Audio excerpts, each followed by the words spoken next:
YCP హయాంలో అటు ప్రభుత్వంలోనూ ఇటు పార్టీలోనూ చక్రం తిప్పిన సజ్జల రామకృష్ణారెడ్డి ఇప్పుడు అరెస్టు భయంతో గజగజలాడిపోతున్నారు. తానే కాదు, జగన్ హయాంలో వైసీపీ సోషల్ మీడియా వింగ్ బాధ్యతలు నిర్వహించిన ఆయన కుమారుడిది అదే పరిస్థితి. తననే కాదు, తన కుమారుని అరెస్ట్ నుంచి ఎలా తప్పించాలో తెలియక సజ్జల రామకృష్ణారెడ్డి నానా యాతన పడుతున్నారు.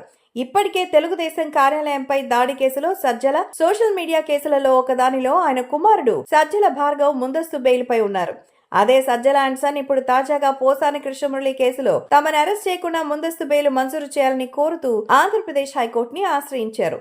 తెలుగుదేశం అధినేత చంద్రబాబు, నారా లోకేష్, జనసేన అధినేత పవన్ కళ్యాణ్లపై వైసీపీ హయాంలో తన దూషణల పర్వం, అనుచిత భాషా ప్రయోగం, అసభ్య పదజాలంతో విమర్శలు చేయడమే కాకుండా వారి కుటుంబ సభ్యులపై కూడా ఇష్టారీతిగా చేసిన విమర్శల వెనక ఉన్నది, అలాగే ఒక కులాన్ని లక్ష్యంగా చేసుకుని విద్వేషపూరిత వ్యాఖ్యలు చేయడం వెనక ఉన్నది అప్పటి ప్రభుత్వ సలహాదారు సజ్జల రామకృష్ణారెడ్డినని పోసాని కృష్ణమురళి పోలీసుల విచారణలో వెల్లడించారు. సజ్జల రామకృష్ణారెడ్డి ఆయన కుమారుడు సజ్జల భార్గవ్ ఇచ్చిన స్క్రిప్ట్ మేరకు తాను మాట్లాడేవాడినని, సోషల్ మీడియాలో పోస్టులు పెట్టేవాడినని పోసాని అంగీకరించారు. దీంతో ఈ కేసులో పోలీసులు తమ తలుపు తట్టి అరెస్ట్ చేయడం ఖాయమని భావించిన సజ్జల, ఆయన కుమారుడు ముందస్తు బెయిల్ కోసం కోర్టుని ఆశ్రయించారు. అయితే సజ్జల రామకృష్ణారెడ్డి, ఆయన కుమారుడు సజ్జల భార్గవులు ముందస్తు బెయిల్ కోసం కోర్టుని ఆశ్రయించడం ఇదే మొదటిసారి కాదు. ఈ ఒక్క కేసులోనే కాదు, సజ్జల రామకృష్ణారెడ్డి ఇప్పటికే తెలుగుదేశం కార్యాలయంపై దాడి కేసులో ముందస్తు బెయిల్ పై ఉన్నారు. అదే విధంగా ఆయన కుమారుడు పిల్ల సజ్జల, అదేనండి సజ్జల భార్గవ్, సోషల్ మీడియా కేసులో ముందస్తు బెయిల్ పొందారు. ఇప్పుడు పోసాని కేసు విషయంలో కూడా తండ్రి కొడుకులు సజ్జల